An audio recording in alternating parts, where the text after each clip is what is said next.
నువ్వు ఇక్కడనే పడతావు కదా ఒకే ఫోటో మొత్తం అందరూ దూరం కట్టుగా దూరం వచ్చినప్పుడు మనం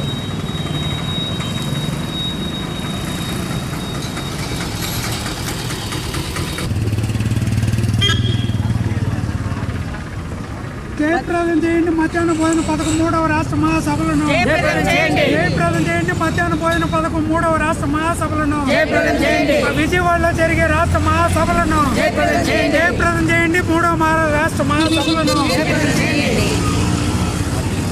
అక్టోబర్ 11, 12 జరిగే మహాసభలను అక్టోబర్ 11, 12 జరిగే రాష్ట్ర మహాసభలను అక్టోబర్ 11, 12 తారీఖులో విజయవాడలో ఆంధ్రప్రదేశ్ మధ్యాహ్న భోజన పథకం 3వ రాష్ట్ర మహాసభలు నిర్వహించుకుంటా ఉన్నాం.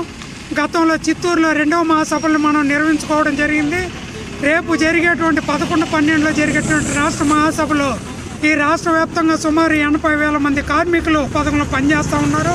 వీళ్ళకు సరైన వేతనాలు కానీ గుర్తింపు కానీ కూడా ఈ ప్రభుత్వాలు ఇవ్వడం లేదు.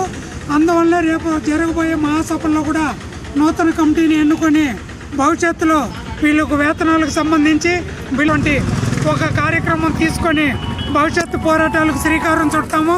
అదేవిధంగా ఈ మహాసభల్లోనే మధ్యాహ్న భోజన కార్మికులకు వేతనాలు పెంచే విధంగా ఈ రాష్ట్ర ప్రభుత్వం వ్యతిరేకమైన పోరాట కార్యక్రమాన్ని కూడా మహాసభలో రూపొందించుకోవడం జరుగుతుంది. కాబట్టి ఈ విజయవాడలో జరిగేటువంటి 3వ రాష్ట్ర మహాసభల్ని మొత్తం రాష్ట్ర వ్యాప్తంగా ఉన్నటువంటి మధ్యాహ్న భోజన కార్మికులందరూ కూడా పెద్ద ఎత్తున పాల్గొనాలి. అందులో మన చిత్తూరు జిల్లా నుంచి కూడా పెద్ద ఎత్తున కార్మికులు పాల్గొని జయప్రదం చేయాల్సిందిగా ఏఐటీసీ జిల్లా సమితిగా మేము పిలుపునివ్వడం జరుగుతూ ఉంది. ఇంతకుముందు చిత్తూరులో జరిగినాయి. చిత్తూరు తర్వాత మూడేళ్ళకు ఒకసారి మన మహాసభలు జరుగుతాయి.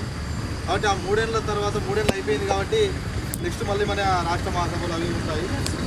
మధ్యాహ్న భోజన పథకం వర్కర్స్ యూనియన్ చిత్తూరు జిల్లా జనరల్ బాడీ సమావేశం నిర్వహించుకోవడం జరుగుతూ ఉంది.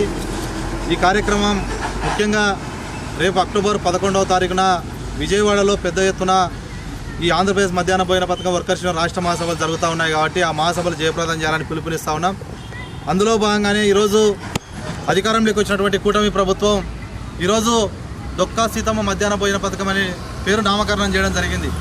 గతంలో కూడా 5 సంవత్సరాల పరిపాలనలో 1,000 రూపాయలు వేతనం మాత్రమే నెలకు అందుతూ ఉందంటే రోజుకు 100 రూపాయలు. ఈ రాష్ట్రంలో అత్యంత తక్కువ వేతనాలు తీసుకున్నటువంటి కార్మికులు ఎవరైతే ఉన్నారో వారు మధ్యాహ్న భోజన పథకం కార్మికులే. ఈ ప్రభుత్వానికి కొంచెమన్నా సిగ్గుంది అంటున్నా.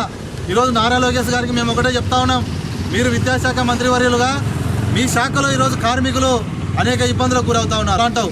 నాణ్యమైన భోజనం నువ్వు మెచ్చార్జీలు ఇవ్వకుంటే ఏ విధంగా నాణ్యమైన భోజనం వస్తుంది? ఈరోజు 8 రూపాయలు, 17 పైసలు, 9 రూపాయలు ఈ విధంగా చాలని అరకూర మెచ్చార్జీలతో ఈరోజు బిల్లులు ఇస్తూ పేద విద్యార్థుల పక్షాన ఈరోజు నువ్వు నిలబడకుండా ఈరోజు మెచ్చార్జీలు పెంచకుండా నాణ్యమైనటువంటి భోజనం అందించాలంటే కాని పరిస్థితి ఉన్నది. కాబట్టి తక్షణమే ప్రతి ఒక్క విద్యార్థికి 30 రూపాయల మెచ్చార్జీ పెంచాలా. తక్షణమే ఈరోజు మధ్యాహ్న భోజన పథకం కార్మికులకు ఈరోజు నెలకు 10,000 రూపాయల వేతనము ఇవ్వాలా. కూటమి ప్రభుత్వం అంతు చూడడానికైనా వెనుకాడేది లేదనేటువంటిది కూడా ఈ సందర్భంగా తెలియజేస్తా ఉన్నాను. ఆ వైపున రాబోయే రోజుల్లో భవిష్యత్ ఉద్యమ కార్యాచరణ ఉంటుంది. కాబట్టి దానికి అనుగుణంగా కూడా మేము ఒక భవిష్యత్ కార్యాచరణతో ముందరికెళ్తాం. ఇప్పటికైనా ఏదైతే చంద్రబాబు నాయుడు ప్రభుత్వం ఈ మధ్యాహ్న భోజన పథకం మీద దృష్టి కేంద్రీకరించి నిధులు విడుదల చేసి వారి సమస్యలు పరిష్కరించాలా. ఈరోజు పనికి మాలినటువంటి రాజకీయ నాయకులు అయితేనేమి, అదేవిధంగా గ్రామాల్లో స్కూల్ కమిటీ చైర్మన్లు, అదేవిధంగా ఎంఈఓలు, హెచ్ఎంలు ఈరోజు త్రిసభ్య కమిటీ వేయకుండా ఎంఈఓ, ఎంఆర్ఓ విచారణ చేసి తీసేయాలా. కానీ ఎక్కడక్కడ జరగడంలే. వైసీపీ వస్తే టీడీపీ వాళ్ళని తీయడం, టీడీపీ వస్తే వైసీపీ వాళ్ళు తీయడం అనేటువంటి పద్ధతిలో కార్మికుల పైన రాజకీయాలు చేస్తూ ఉన్నారు. దీన్ని వ్యతిరేకిస్తూ ఉన్నాం. వీరికి ప్రభుత్వ గుర్తింపు కార్డు ఇచ్చి ప్రభుత్వ ఉద్యోగులుగా గుర్తించి పీఎఫ్, ఈఎస్ఐ, పెన్షన్ సౌకర్యంతో పాటుగా కనీస వేతనాలు అమలు చేసేంత వరకు కూడా పోరాటాలు కొనసాగిస్తామని కూడా ఈ సందర్భంగా తెలియజేస్తా ఉన్నాం. M Ramesh Babu, AP mid day meal workers union state general secretary.